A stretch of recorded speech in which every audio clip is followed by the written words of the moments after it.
Thanks for joining us on Chicago Tonight. I'm Brandis Friedman. Here's what we're looking at.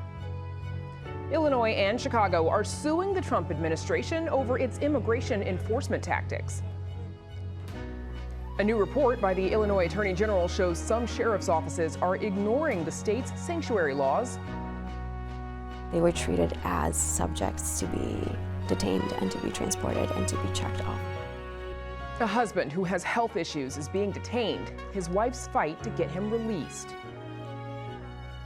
Budget worries, federal funding cuts, and affordability are top of mind for Illinois lawmakers as they head back to Springfield this week. Abuela, how did you pray before someone told you who your God should be? And a South Side native becomes Chicago's next poet laureate. First off tonight, the state of Illinois and city of Chicago are suing the Department of Homeland Security directly over Operation Midway Blitz. These Border Patrol agents and ICE officers have acted as occupiers rather than officers of the law, as they have rampaged through the Chicago area, arbitrarily interrogating and arresting residents and attacking them with chemical weapons. Attorney General Kwame Raoul announced the lawsuit today, claiming the Trump administration's, quote, menacing, violent, and unlawful incursion against the state's sovereignty, thus violating the 10th Amendment and Administrative Procedure Act. The sweeping 103-page lawsuit seeks a federal order stopping federal immigration agents in Illinois from using unlawful tactics, including, they say, the use of tear gas and other chemical weapons against people who aren't resisting, scanning residents' biometric information, and entering private property without a warrant or permission. In a statement, DHS calls the lawsuit, quote, baseless, and says the department looks forward to proving that in court. The number of fatal shootings on Illinois interstates fell to 0 last year for the first time in about a decade. Illinois State Police say the number of interstate shootings have dropped for the 4th consecutive year, down 31% in 2025 compared to 2024, and down 80% compared to a post-pandemic spike in 2021. Officials credit the use of air operations and automated license plate readers in helping identify and track those suspected of committing crime, as well as reducing crashes. Illinois residents looking for health insurance on the state's marketplace have a couple more weeks to sign up. The state's official health insurance marketplace, Get Covered Illinois, is extending the enrollment period and says customers now have until January 31st to apply for coverage. That coverage would begin February 1st. Millions across the country have seen their health insurance premiums spike after Congress failed to extend Affordable Care Act tax credits that expired at the end of 2025. Last week, the House took the issue back up and passed a plan to extend the subsidies, but its fate in the Senate is still unclear. Meanwhile, Illinois officials say there are free resources that can help with the enrollment process. There's more information on that on our website. Up next, a new report finds some Illinois sheriff's offices have ignored state sanctuary laws. We'll explain how right after this. Chicago Tonight is made possible in part by the Alexandra and John Nichols family, the Polk Brothers Foundation, and the support of these donors.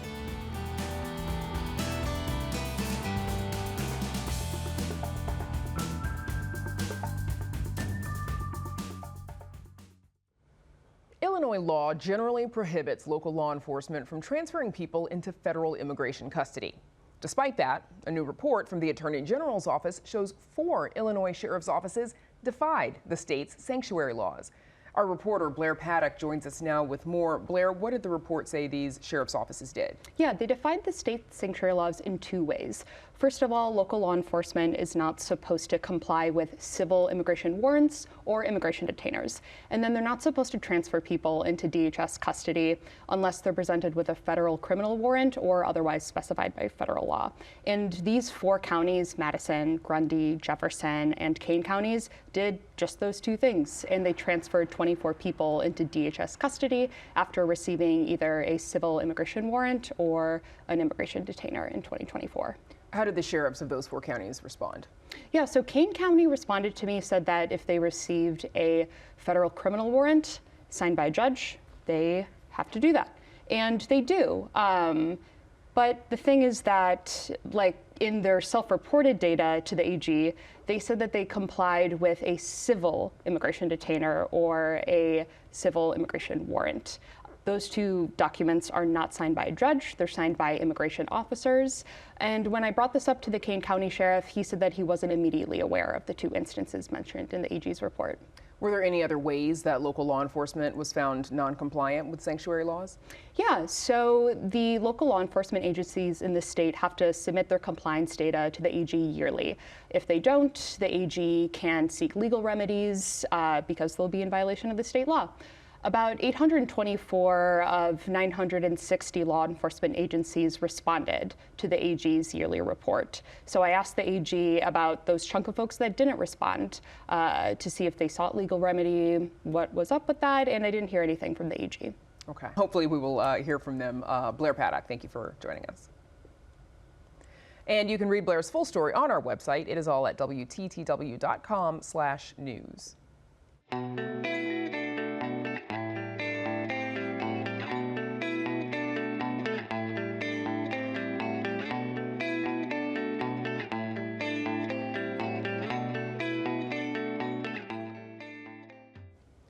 Being dragged from their car in freezing temperatures is what one woman says she and her husband endured late last month. Now she's fighting to bring her medically compromised husband home after they were both detained by U.S. Immigration and Customs Enforcement. Our Joanna Hernandez spoke with the family and their legal team.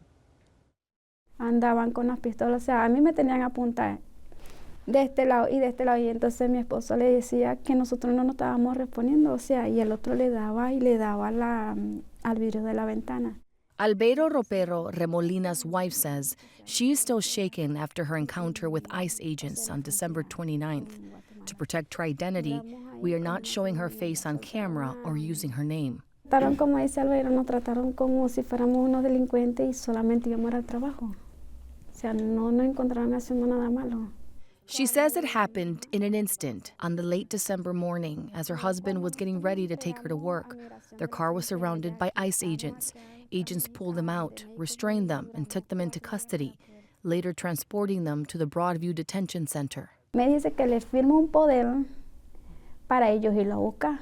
Yo le digo que no, porque es que yo no sé si en verdad me los van a traer o los van a llevar por otro lado. Y yo no le voy a firmar nada. The family's attorney says agents were trying to pressure the mother of three to sign a form, a move they say aimed at deporting the entire family. She was presented documents in English. Basically, the officer had called them voluntary departure, so voluntary deportation return. While Albeiro's wife was released the same day, he remains in custody. She says her husband suffers from a severe seizure disorder, requiring medication twice a day, and missing even one dose could be fatal. Attorneys quickly stepped in to file a humanitarian request to make sure he receives his medication and have him released. He was detained around 6 a.m. on Monday. From what I understand, he was not administered medication until Tuesday evening. Angelica Sharzik is one of the attorneys working on the case. For a young family with minor children who is genuinely doing their best and they got their work permits and they're working, for them to then have to suffer through something so traumatic and horrific, that in and of itself is heartbreaking to me. Albeiro Ropero Remolina is currently in a facility in Indiana. Es un muchacho sano, no tiene vicio, trabaja, y no importa la hora, se trabaja de día y trabaja de noche. Él es un hombre guerrero. They sought asylum in the U.S. nearly a year ago after leaving Venezuela. She says they waited at the border for an immigration appointment. The family was eventually bused to Chicago, where they spent 6 months in a city shelter before moving into their own home. A mí que cuando está de un lado a otro que los mueven, los amarran de mano y aquí y la parte de los pies con cadena, o sea, las manos y pies con cadena, como que si fuera un delincuente. O sea, lo tienen amarrado como si fuera un animal. His attorney says Albeiro has no criminal history and has filed a habeas corpus petition in Indiana, arguing he is being unlawfully held. We are talking about children who have no idea why their father is being treated the way that he's being treated. Knowing he's detained and facing serious health concerns, his wife says his chronic illness keeps her up at night. Me envía o me llama, amor, yo me siento culpable porque por llevarme al trabajo, tú estás allá. Y él me respondió con esta palabra: no te eches las culpas, que esa es mi responsabilidad de estar pendiente tuyo como los niños. Es bien duro para ellos. Sí. Attorney Sharzak says a habeas corpus petition can take anywhere from a few weeks to months. I want to emphasize that he's not the only one. There are so many other families in the same exact situation who are suffering silently. For Chicago Tonight, I'm Joanna Hernandez. And WTTW News reached out to the Department of Homeland Security seeking clarification on Mr. Ropero Remolina's arrest, but have not yet received a response. Illinois lawmakers are back in Springfield ahead of the spring legislative session, and they're facing some tough realities. A $2.2 billion budget gap, growing pressure to deliver affordability relief, and a widening financial rift with Washington. Joining us now from Springfield to help break it down is Capitol News Illinois State House reporter Ben Zelensky. Ben, welcome back. Thanks for joining us. Thanks for having me. So despite a state revenue increase of 5% compared to fiscal year 2025, the state is still facing, as we said, that $2.2 billion budget shortfall heading into the new fiscal year. How do lawmakers explain that shortfall? Yeah, it's not exactly uncommon for the state to be facing a deficit like that going into a new fiscal year. Those projections are really based on current state law. So assuming there's no changes to the state's taxing policies or the state's spending policies, the lawmakers are required to pass a constitutionally balanced budget. So we do expect there's going to be a proposal that is unveiled by the governor in February that is going to address that backlog. So exactly how that's going to be done still kind of remains to be seen. But I think lawmakers are really looking at this as it's the federal government's fault. The federal government and Congress has taken money away from the state of Illinois. There's been new mandates on the state of Illinois. And, you know, the state has to come up with the money to fill that gap while maintaining their current priorities. Okay, so you mentioned some of those costs that the state is going to have to start absorbing that were previously handled by the federal government. There is Medicaid, of course. Governor Pritzker's budget office projects that federal changes to the provider tax program will cut federal Medicaid support to Illinois by $2.8 billion annually by 2031. That's resulting in an additional $1.7 billion liability for the state. And the Trump administration also shifting more financial responsibility to the states for SNAP benefits for Illinois. That amounts to $80 million a year. How are these extra expenses, these additional expenses, Ben, going to complicate the budget? Yeah, it's going to make it extremely hard on lawmakers. I mean, those billion-dollar costs for healthcare are just things the state cannot make up. Hardly any state really has the capability to raise revenue like that and continue to cover existing services while adding on a whole bunch of new people on healthcare. So this is going to be a huge challenge for the state to figure out really what the priorities are. How many people does the state want to absorb onto healthcare plans? How many people, you know, is the state going to be able to add on to SNAP, for example? So, you know, lawmakers are really going to have to make choices based on, you know, what is their priorities for spending? How far are they willing to go on tax increases, for example? And those choices are really going to have to come soon as some of these changes start coming into play in the next couple of years. You did speak with House Speaker Chris Welch today, actually. Give us a sense of his priorities heading into this session. Yeah, he's really focused on this idea of affordability as a major concern for voters. So Democrats are looking at this as Donald Trump has taken office and he hasn't done enough to improve the economy. Inflation still remains kind of a persistent issue, and people are still just struggling to afford basic needs. Grocery prices remain high. So state lawmakers really want to look at ways that they can help lower prices for people, especially in this election year where, you know, if Democrats get to attach their name to that, it's certainly going to look good at the polls in November. So we're probably going to see some things on insurance specifically. State Farm raised homeowners insurance rates in Illinois by more than 20% back in the summer. And I think lawmakers have been pretty frustrated by that, and they want to see more reform and regulation that they believe might be able to help the state keep some of those costs down. Also, it's a midterm election year. The primary elections in Illinois are in March. How do you think lawmakers are going to be approaching this session with that in mind? Yeah, I don't really expect a whole lot of business to happen before the March 17th primary, but I think one of the interesting parts is that the governor unveils his budget on February 18th. So, the governor has to really keep in mind here that lawmakers are going to kind of be judged on what he's saying and what he's presenting as a vision for Democrats in 2026 in this February address. So I think lawmakers are really going to kind of stay hands off on their own legislation for the most part, but then the governor is probably going to present a budget that is something that voters can stomach. There's not going to be huge tax increases or anything, for example. So I think you're going to see a lot of quiet from Springfield for the next couple of months until that primary election passes by. I imagine that also means then there's a lot of work to get done after that primary election, and they've compressed their own timeline. Exactly. So we're going to see a lot, I think, from Springfield this year, especially on this idea of affordability, as I mentioned. But the budget takes so much time. And if lawmakers aren't really digging into that in a major way until April, for example, I think there's going to be a lot of last minute conversations about our taxes and spending priorities. And, that's where the negotiations get really hard. Any particular affordability measures that you think will be under consideration when the time comes? Yeah, I think beyond the issue of insurance, I think energy is still going to be something that lawmakers are looking at. The governor signed a bill that state lawmakers are hoping is going to bring energy prices down in the next several years. He signed that last week. But one of the big issues we still see in the state is data centers are eating up a lot of the energy supply. The state still doesn't really have enough supply in the coming years to meet this demand for energy.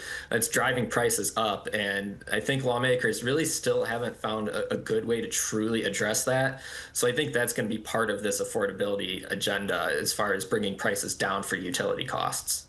A lot of issues for voters and reporters to stay on top of. Ben Zielinski, thank you so much for joining us. Thank you, Brandis. Up next, meet Chicago's new poet laureate.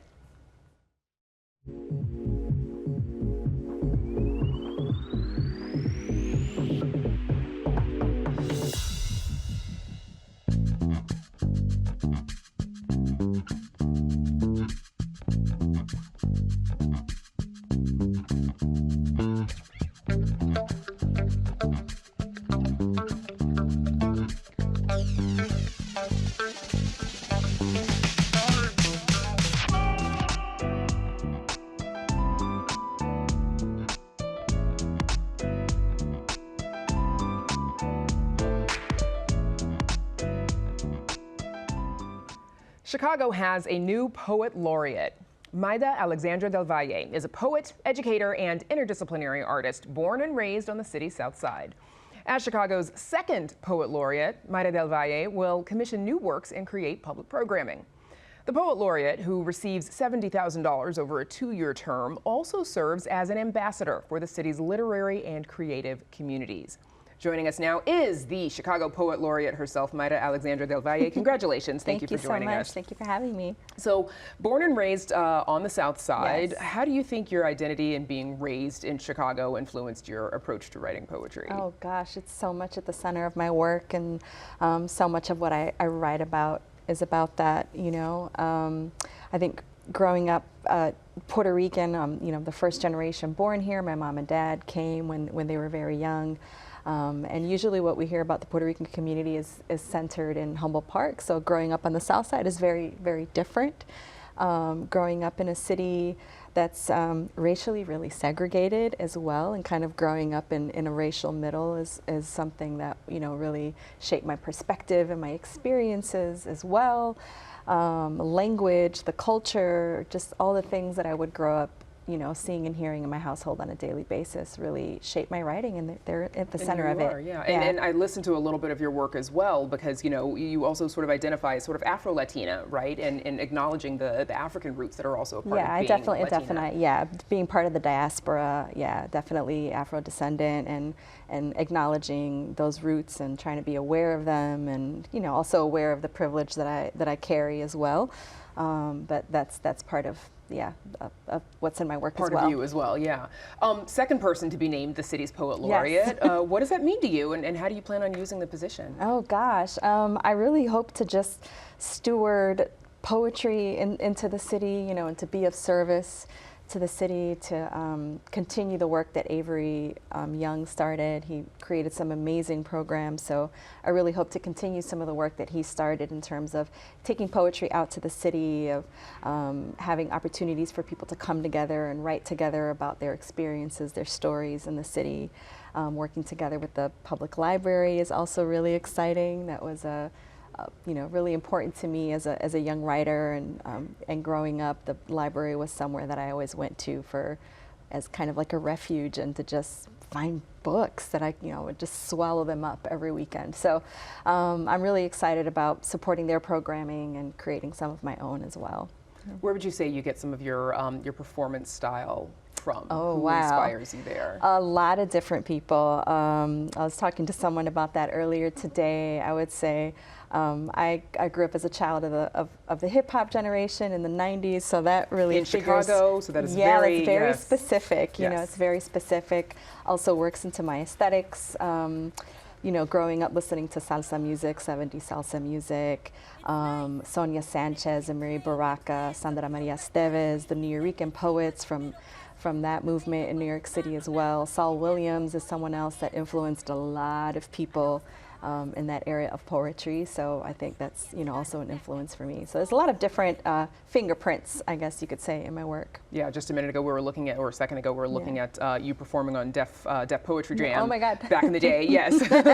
Baby Maida. Yes. So what do you think makes Chicago's poetry scene unique compared to like other big cities, New York, LA, where you've also lived? Yeah, you know, I think we don't always get credit for the things that we create, you know, and for how we're really an incubator for a lot of different artists. I think we're in a unique position where people can come to Chicago and they can kind of experiment and play with style and be influenced by the different things in the city. You know, we're the home of the Poetry Slam. The slam was created here in Chicago. Other cities get credit for kind of, you know, making it a little bit bigger, but it was born here in Chicago. And I think, you know, we come from a city that has a literary tradition that's really rooted in everyday working people expressing their thoughts, opinions, and stories. I think that's really like at the heart of Chicago's lit scene. So I'm really proud to represent that too. Of course.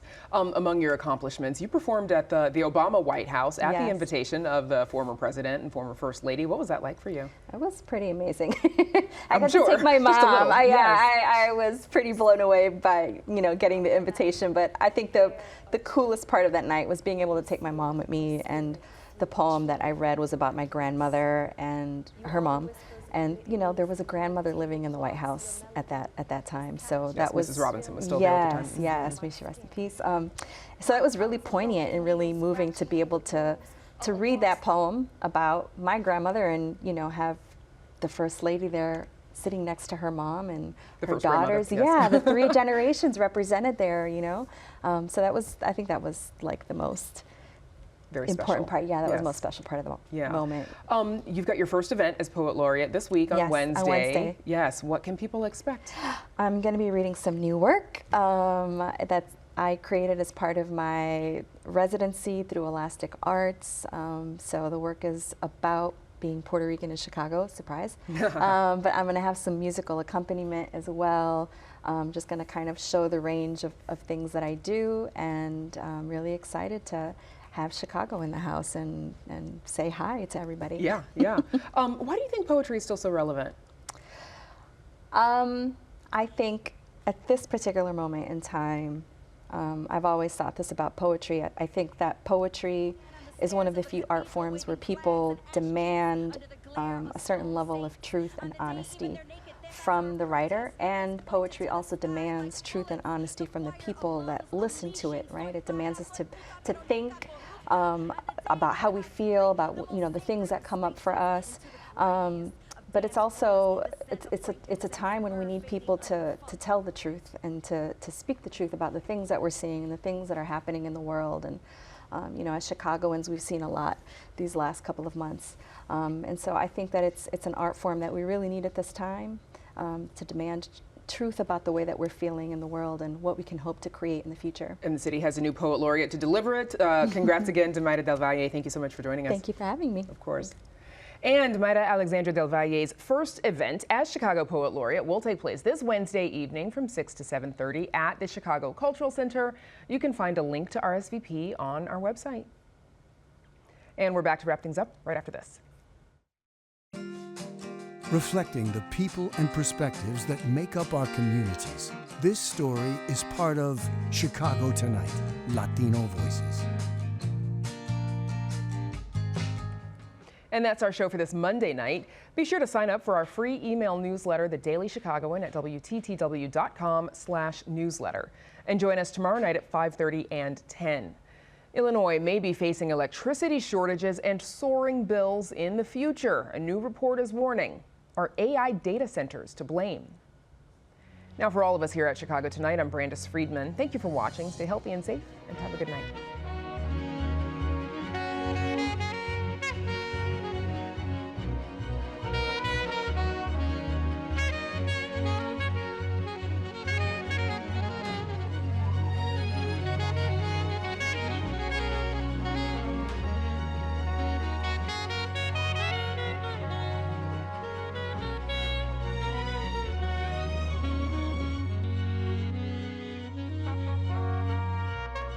Closed captioning is made possible by Robert A. Clifford and Clifford Law Offices, a Chicago personal injury and wrongful death firm, righting the heaviest wrongs for more than 40 years.